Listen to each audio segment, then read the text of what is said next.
A top story coming out of Russia, where a passenger plane has crashed at an airport, killing all 50 people on board. It happened in the city of Kazan. Now, the Boeing airliner had taken off from Moscow and was reportedly trying to land. The son of the president of the Tatarstan region was among the dead. Peter Sharp is in Moscow and sent this update. The shaky footage, apparently taken on a mobile phone, shows what's left of the wrecked Tatarstan Airlines plane. 44 passengers and 6 crew members were on board the Boeing 737 when it crashed and burst into flames. All of them were killed. There are reports the plane was making a second attempt to land when it went down and that the pilot was new to the aircraft. There were high winds and cloudy skies over the airport, but temperatures were above zero. So far, there are no immediate indications of what caused the crash. The Tatarstan Airlines plane had flown about 720 kilometers, having come from the Russian capital, Moscow. There's been a number of deadly plane crashes in Russia in recent years. The last in December saw a Russian-made Tupolev career off a runway in Moscow, slamming into a nearby highway.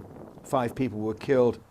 The year before, a Yak service plane ran off a runway near the city of Yaroslav, leaving 45 people dead. The crash was blamed on pilot error.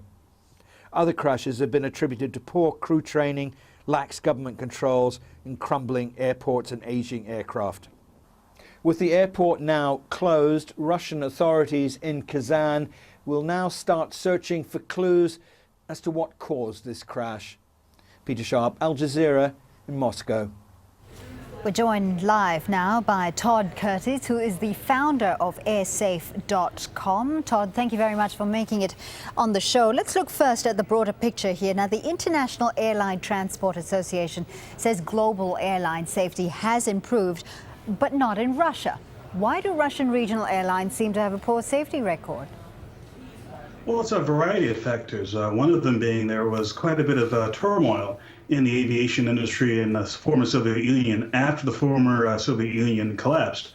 And although it's been about a generation, there are still things that are happening in the former Soviet Union that make it hard to have the level of safety that's come to be the standard in Western Europe and North America. Smaller airlines like the one that was involved today, airlines that fly a mix of modern airliners from Airbus and Boeing, as well as airliners from Tupolev and Ilyushin and other manufacturers who don't have the same standards as an Airbus or Boeing would have.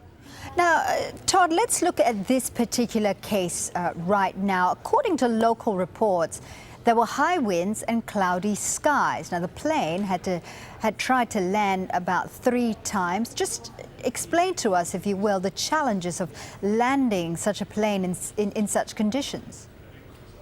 Well, these aircraft are designed to have the kind of automated or nearly automated landings that have become the norm around the world at large international airports. What isn't clear to me at this point is what kind of landing aids the Kazan airport would have had. And absent those landing aids, it would have been more difficult for the average airliner to land in a challenging set of conditions like what you had, which included darkness. And certainly that will be something that the investigative authorities will look into. Were the weather conditions below minimums for that airport? Was the pilot properly trained for this sort of thing? Did the airport have the proper navigational aids? This will all figure into the final disposition of this accident.